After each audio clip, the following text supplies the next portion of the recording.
guess it's not really that unusual, is it, to hang on to a car for quite a number of years if you're really, really fond of it. But one Derbyshire man's thought to have kept his favourite vehicle for almost 50 years. And the thing is, he didn't even drive it. Now the organisers of an exhibition featuring this particular Vauxhall are trying to work out the mystery behind the motor, as Simon Hare explains. To remember the Vauxhall Victor, you have to be of a certain vintage. But homebred from the Vauxhall stable, there's the handsome new Victor. New shape, new engine. A real good looker, made by man with woman in mind.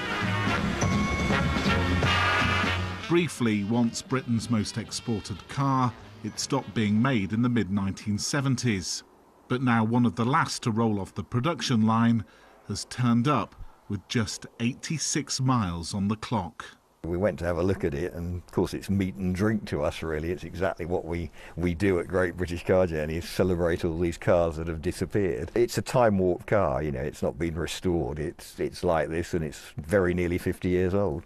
It's thought to have been owned from new by a mysterious Mr. Milner in Ilkeston. As far as we know, he bought the car, he didn't drive it from new. 5 years after he bought it, he took it into Derby to have it rust-proof. And then the trail goes completely cold until he died, which I think was about 3 years ago. The man who bought it has now sold it to the Great British Car Journey exhibition at Ambergate near Belper. The interior was all taped up, which is why it's so clean. I have this balmy theory that he was a spy, but, you know, a complete mystery really as to why this car has survived as it has. As I walk up to it, I can see how well it stands.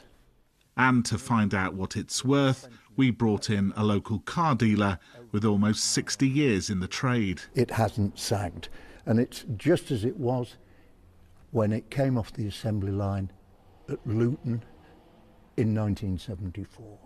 What do you reckon it's worth then if you were selling it? I know it's a museum piece though, isn't it? Worth? Okay, my guess would be between 15 and £20,000, and I would think the car when it was brand new was between £900 and £1,100. That's not a bad investment. So not a bad investment. But Richard says the true value of this car and the others in the collection are the memories they spark from those who visit. Simon Hare, BBC East Midlands Today, Derbyshire. It's quite sweet really that only had what